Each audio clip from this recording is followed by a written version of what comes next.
Praise Lord, जय मसीह की। कैसे हैं आप? मैं आशा करता हूं कि प्रभु के प्रेम में आप आनंदित और हर्षित होंगे। आइए आज की सुंदर सुबह के लिए हम प्रभु का धन्यवाद करें और इस समय हम परमेश्वर के वचन की ओर अपने मन को लगाएं। मेरे साथ भजन संहिता उसका 23 अध्याय उसके 4 और 5 वचन को निकालिएगा। यहाँ इस प्रकार से लिखा है, चाहे मैं घोर अंधकार से भरी हुई तराई में होकर चलूँ तो अभी हानि से ना डरूंगा, क्योंकि तू मेरे साथ रहता है। तेरे सोंटे और तेरी लाठी से मुझे शांति मिलती है। तू मेरे सताने वालों के सामने मेरे लिए मेज बिछाता है। तूने मेरे सिर पर तेल मला और मेरा कटोरा उमड़ रहा है। Praise the lord, hallelujah. प्रभु के लोगों, राजा दाऊद का ये सबसे बेहतरीन, सबसे स्वर्णिम, सबसे उत्तम भजनों में से एक भजन है। परमेश्वर का दास यहाँ पर कहता है, चाहे घोर अंधकार से भरी हुई तराई से होकर चलूँ तो अभी हानि से नहीं डरूंगा। मुश्किलें, तकलीफ, अंधियारापन मेरे जीवन में आया पर मैं नहीं डरता, क्योंकि परमेश्वर तू सदैव मेरे साथ रहता है। दाऊद को अनुभव है, जब वो छोटा था सिंह से उसने मुकाबला किया, रीछ और भालियों का उसने मुकाबला किया। जब वो थोड़ा सा युवा अवस्था में होता है, जब अभिषेक आता है, उसके सामने महाबली गोलियात खड़ा होता है। परमेश्वर के लोगों, कई बार आपको लगता है कि मैं तो प्रार्थना में हूँ, मैं तो उपवास में हूँ, मैं तो परमेश्वर का अभिषेक में हूँ, फिर समस्याएं क्यों, तकलीफ़ें क्यों? इन दिनों में तकलीफ़ें इसलिए है, दाऊद के जीवन में तकलीफ़ें इसलिए है ताकि परमेश्वर अपनी महिमा को आपके द्वारा प्रकट करे, ताकि परमेश्वर अपनी सामर्थ को आपके द्वारा प्रकट करे। सोचिए, वो सारे इज़राइली कितने संख्या में ज़्यादा थे, परंतु डरे, भयभीत और चिंतित थे। परंतु एक परमेश्वर का दास, एक छोटा सा बालक दाऊद, वो 5 चिकने पत्थर को लेता है और एक चिकने पत्थर से उस महाबली गोलियात को गिरा देता है। Praise the Lord. बाइबल परमेश्वर का वचन कहता है, तू मेरे सताने वालों के सामने मेरे लिए मेज बिछाता है। हो सकता है बहुत सारी परिस्थितियां हैं जो आपको सताए जा रही है। हो सकता है बेटी का ब्याह के विषय में, फाइनेंस के विषय में, लोन के विषय में, कोर्ट कचहरी के चक्कर के विषय में, कोई बीमारी, कोई महामारी आपको सताए जा रही है। बहुत सारी चीज़ें हो सकती है, घर के अंदर परेशानियाँ, घर के बाहर परेशानी, नाना प्रकार की परिस्थितियाँ।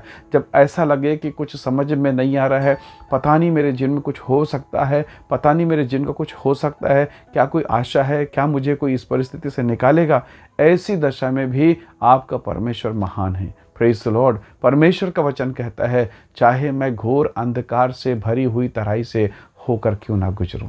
प्रभु के लोगों, दाऊद अनुभव के साथ इस बात को कहता है, मेरा परमेश्वर महान है। आप जब परेशानियों से घिर जाते हैं, तकलीफ और पीड़ाओं से घिर जाते हैं, कई बार मन हताश और निराश हो जाता है और लगने लगता है कि प्रभु मेरा छुटकारा कैसे होगा? क्या मैं कभी कर्ज से बाहर निकल पाऊंगा? क्या मेरे जीवन में कभी आशीष आएगी? क्या मेरे घर में कभी शांति होगा? कई प्रकार की समस्याएं। दाऊद कहता है, चारों तरफ अंधियारा हो फिर भी मैं तुझ पर भरोसा करूंगा, हानि नहीं डरूंगा प्रभु, क्योंकि तू मेरे साथ रहता है। जिस परमेश्वर ने बेडौल और सुनसान संसार को, इस पृथ्वी को केवल बोलकर बना दिया, क्या वो परमेश्वर आपके हृदय में आएगा तो क्या वो आपके जीवन को नहीं बना सकता?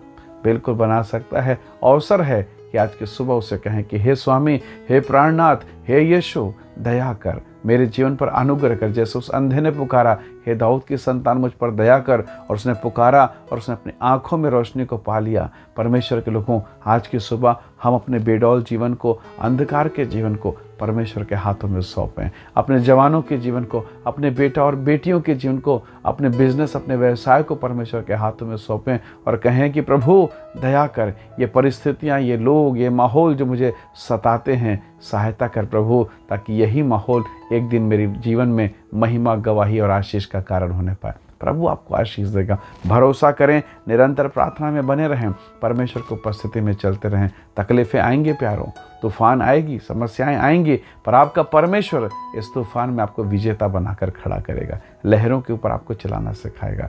आइए आज की सुबह अपने हाथों को उठाएं, अपने मनों को तैयार करें और प्रभु से कहें कि धन्यवाद परमेश्वर, इन विपरीत परिस्थितियों के बावजूद मैं जीवित हूँ, अनुग्रह से भरा हुआ हूँ। आइए दुआ करें। सर्वशक्तिमान पिता, धन्यवाद इन विषम परिस्थितियों में, विषम अवस्था में प्रभु जी मेरे प्रिय भाई बहनों को छू आशीष दे। जब मन कच्चा है, डर, भय और नाना प्रकार की चिंता है, आशंका है प्रभु, ऐसी दशा में अपने लोगों को तू सहायता कर, अपनी महिमा को प्रकट कर प्रभु, और होने दे परमेश्वर कि इस वीडियो, इस संदेश को देखने वाले हर एक व्यक्ति नाम श्री यीशु के नाम से आशीषित होने पाए। पिता धन्यवाद, आपने हमारी प्रार्थना को सुना। सारी महिमा देते हुए विनती उद्धार करता प्रभु यीशु के नाम से मांगते हैं, आमीन आमीन। प्रभु आप सबको बहुत आया से आशीष दे। बहुत धन्यवाद इस वीडियो संदेश को देखने और सुनने के लिए। दूसरों को शेयर करें, आशीष का हिस्सा बने। प्रभु आपको आशीष दे। जय मसीह की।